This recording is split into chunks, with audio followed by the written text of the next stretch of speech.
नमस्कार दोस्तों, आप सभी का एक नई वीडियो में हार्दिक स्वागत है। श्रोताओं, कुंभ मेला भारतीय संस्कृति और अध्यात्म का सबसे बड़ा उत्सव है।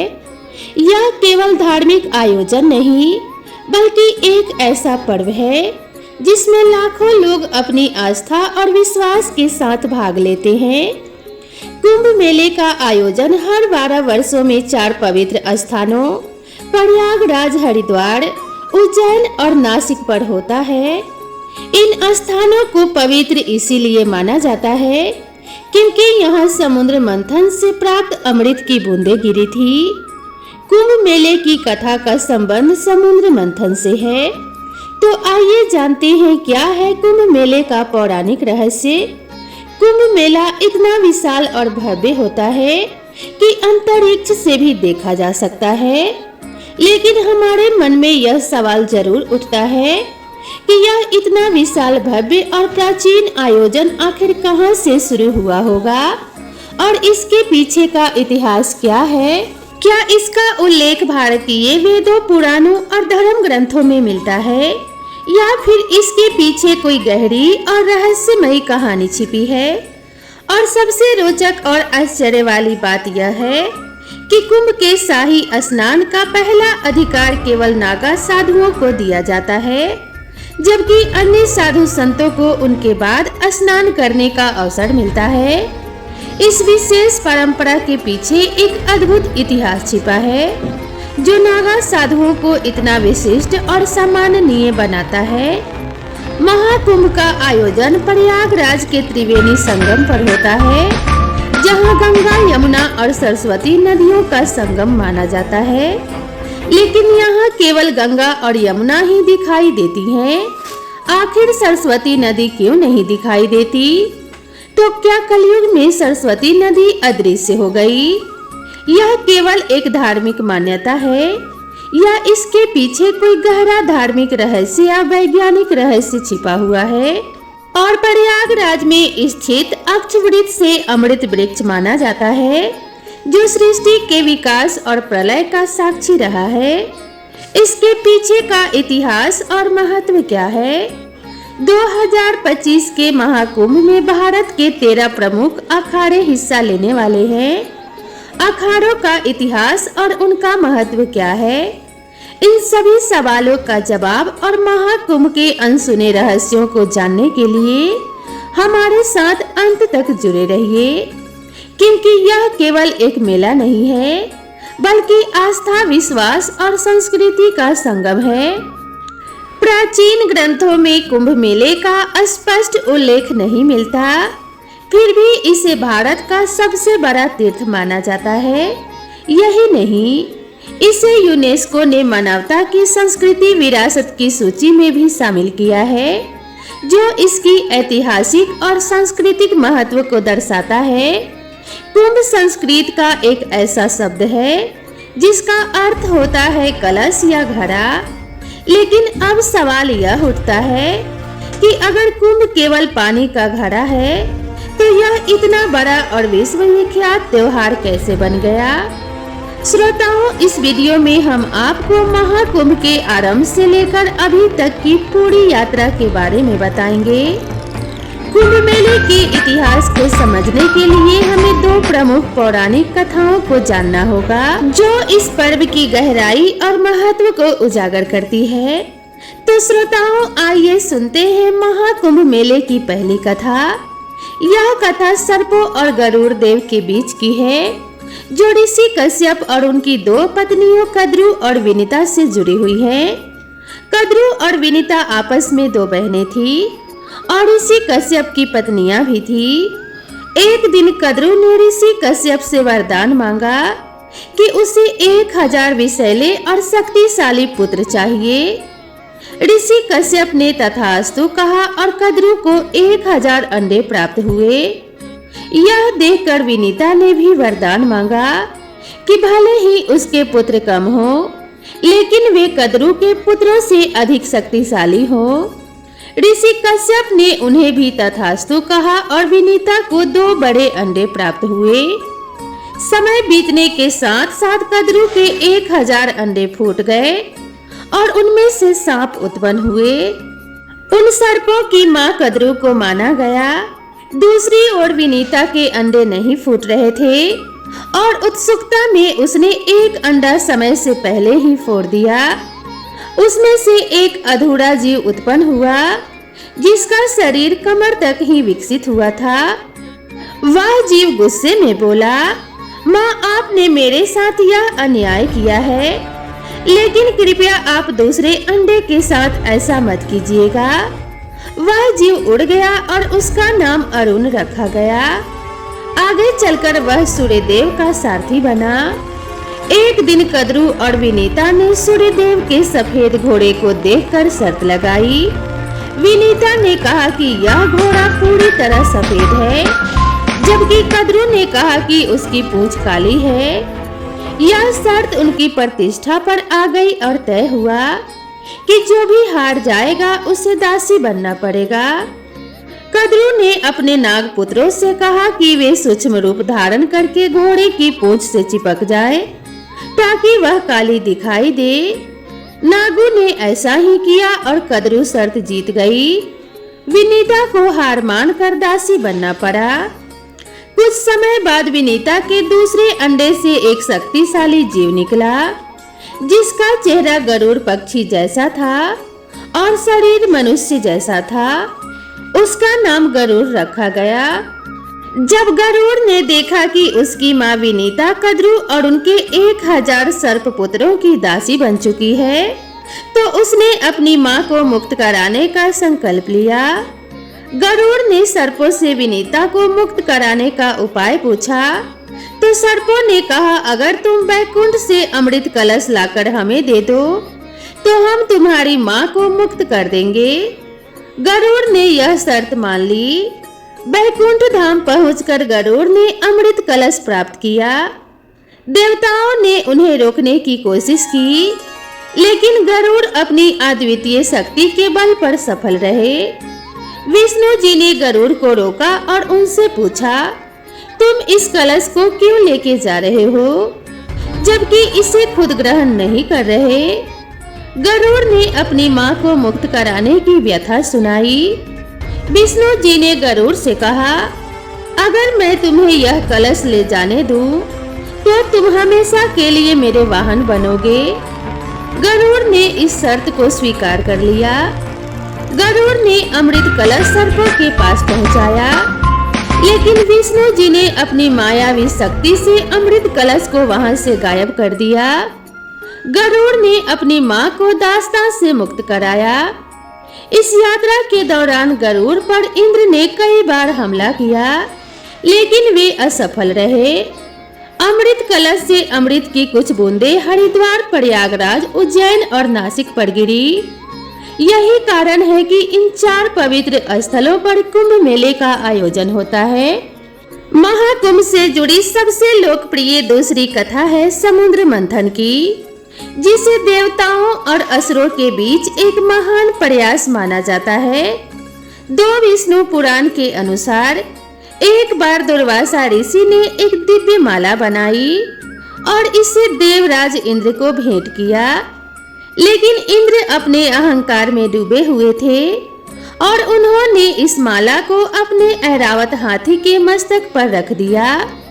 ऐरावत ने वह माला जमीन पर गिरा दी और अपने पैरों से कुचल डाला। महर्षि दुर्वासा ने इसे अपना अपमान समझा और क्रोधित होकर इंद्र को शाप दे दिया कि उनका वैभव नष्ट हो जाए और सभी देवता अपनी शक्तियों को खो दें। इस शाप के बाद देवता कमजोर हो गए और असुरों से पराजित हो गए। अपने वैभव और शक्तियों को पुनः प्राप्त करने के लिए ब्रह्मा जी ने देवताओं को सुझाव दिया कि वे असुरों के साथ मिलकर समुद्र मंथन करें। इस मंथन से अमृत निकलेगा जिसे ग्रहण करके वे अमर हो जाएंगे। यह बात जब देवताओं ने असुरों के राजा बलि को बताई तो वे भी समुद्र मंथन के लिए तैयार हो गए। वासुकी नाग की नीति बनाई गई और मंदराचल पर्वत की सहायता से सावन के महीने में ही समुद्र मंथन किया गया। अमृत का कुंभ यानी कि कलश मिलते ही असुरों और देवों में युद्ध शुरू हो गया। वामन पुराण के अनुसार आचार्य बृहस्पति ने इंद्र के पुत्र जयंत को संकेत दिया कि वह अमृत कुंभ को लेकर भाग जाए। दैत्य अमृत कुंभ के लिए उसका पीछा 12 दिन तक करते रहे, जो कि 12 वर्षों के बराबर था, क्योंकि उस समय पृथ्वी का 1 वर्ष देवताओं के लिए 1 दिन के बराबर था।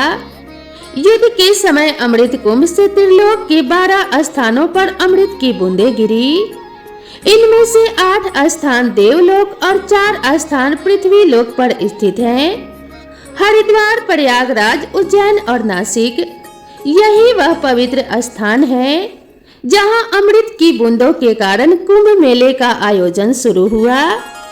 लेकिन कहानी का सबसे महत्वपूर्ण हिस्सा, जिसे जानना आपके लिए बेहद जरूरी है, अभी बाकी है। श्रीमद् भागवत पुराण के अनुसार कुंभ मेले का जो विवरण है, उसके अनुसार सागर से समुद्र मंथन में 14 रत्न निकले थे, जिनमें सबसे पहले हलाहल या कालकूट विष निकला था। इस विष की ज्वाला इतनी तीव्र थी कि सभी देवता और दानव इससे जलने लगे थे। तब भगवान शिव ने देवता, दानवों और समस्त सृष्टि की रक्षा के लिए विष को खुद ही पी लिया था। विष की तीव्र जलन के कारण शिवजी का कंठ नीला पड़ गया था, इसीलिए शिवजी का एक नाम नीलकंठ पड़ गया। विष की ज्वाला को कम करने के लिए सभी देवताओं और दानवों ने शिवजी को शीतल जल चढ़ाया। इसके बाद उनके शरीर का ताप और जलन कम हुआ। यही कारण है कि सावन में शिवजी का जला अभिषेक किया जाता है। ऐसा कहा जाता है कि जब शिवजी ने समुद्र मंथन से निकले हलाहल विष को ग्रहण किया, तो उसकी कुछ बूंदें धरती पर गिर गई। जिन घास की पत्तियों पर यह बूंदें गिरी, उन्हें सांप ने चाट लिया, जिससे सांप की जीभ बीच से कट गई। वहीं कुछ विष की बूंदों को बिच्छू और अन्य विषैले जीवों ने भी ग्रहण कर लिया। इसी कारण ये जीव जहरीले हो गए। इसके बाद कामधेनु गाय, उच्च श्रवा घोड़ा, ऐरावत हाथी, कौस्तुभ मणि, कल्प वृक्ष, अप्सरा रंभा, माता लक्ष्मी, वारुणी, चंद्रमा, पंचजन्य, शंख, पारिजात वृक्ष, सारंग, धनुष, अमृत कलश अर्थात अमृत कुंभ निकला, जिसे विश्व मोहिनी बनकर भगवान विष्णु ने देवताओं को पिला दिया। इसकी बूंदें हरिद्वार की गंगा नदी, प्रयागराज के त्रिवेणी संगम, गंगा, यमुना और सरस्वती, उज्जैन की क्षिप्रा नदी और नासिक की गोदावरी नदी में गिरी। जहां अमृत की बूंदें गिरी, वहां कुंभ मेले का आयोजन शुरू हुआ।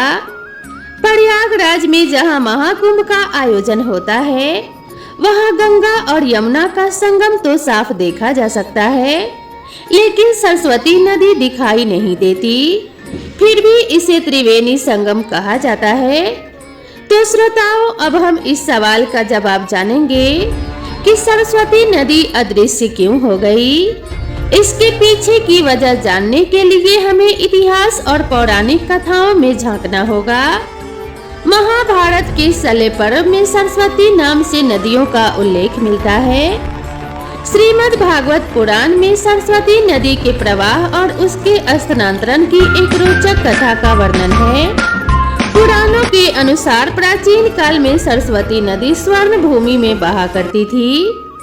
कालांतर में इस भूमि का नाम स्वर्ण राष्ट्र हो गया और धीरे धीरे यह सौराष्ट्र कहलाने लगा। उस समय सौराष्ट्र का क्षेत्र प्राचीन मारवाड़ तक फैला हुआ था और सरस्वती नदी इसी भूमि से प्रवाहित होती थी। यहाँ नित्य सरस्वती की पूजा और अर्चना होती थी। लेकिन समय के साथ इस प्रदेश के लोग यवनों के संपर्क में आ गए और उनके आचार विचार को अपनाने लगे। इससे दुखी होकर सरस्वती जी ने ब्रह्मा जी से अनुमति मांगी और मारवाड़ एवं सौराष्ट्र को छोड़कर प्रयागराज में आकर वास करने लगी। कहा जाता है कि सरस्वती के यहाँ से चले जाने के बाद यह समृद्ध भूमि धीरे धीरे मरुस्थल में बदल गई और यही मरुस्थल आज राजस्थान के नाम से जाना जाता है। हाल ही में जैसलमेर के जिले में मोहनगढ़ में बारवेल की खुदाई के दौरान अचानक पानी का सैलाब बाहर निकल आया। पानी का प्रेशर इतना ज्यादा था कि लोग इसे देखकर अचंभित रह गए। अब इस घटना को लेकर चर्चा तेज हो गई है कि क्या यह प्राचीन सरस्वती नदी का पानी है, क्योंकि इतिहास के अनुसार सरस्वती नदी जो लुप्त हो गई थी उसका रूट यहीं से होकर गुजरता था। ऋग्वेद में सरस्वती नदी को अनवकवती के रूप में वर्णित किया गया है। इसे समृद्धि और जल की देवी के रूप में पूजा जाता था।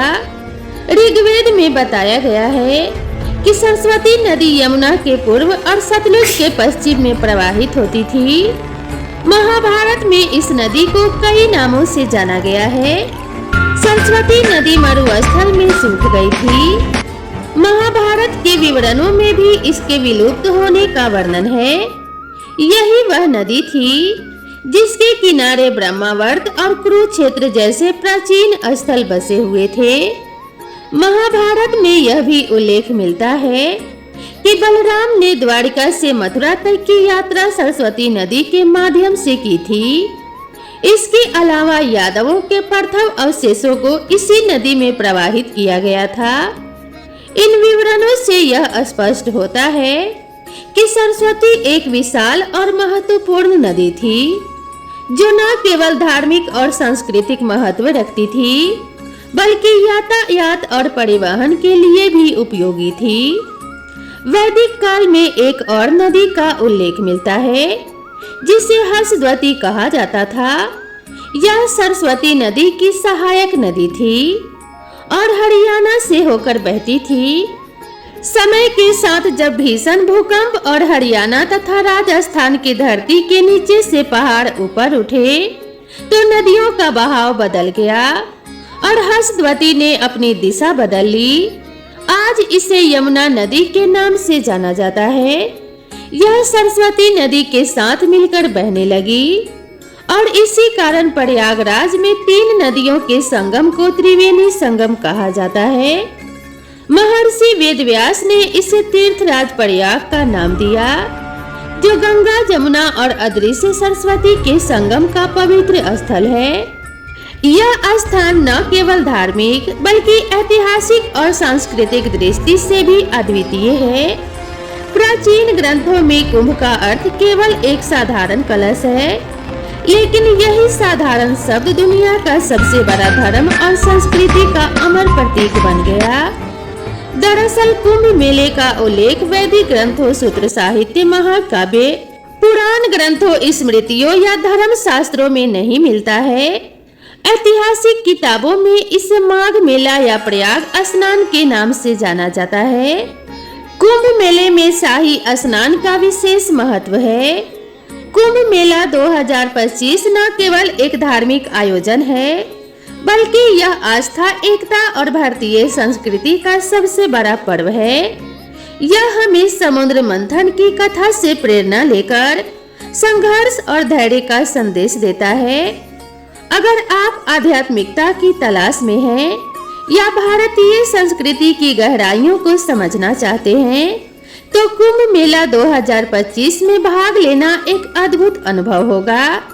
तो दोस्तों, आप सभी को यह जानकारी और यह वीडियो कैसी लगी कृपया कमेंट करके जरूर बताएं और इसी तरह की नई नई कथाओं और कहानियों के लिए मेरे चैनल से जुड़े रहें। वीडियो पसंद आई हो तो इसे अपने सभी परिवार और मित्रों के साथ जरूर शेयर करें और वीडियो को एक लाइक जरूर करें। तो मिलते हैं इसी तरह की नई कथा और नई कहानी के साथ। तब तक के लिए नमस्कार।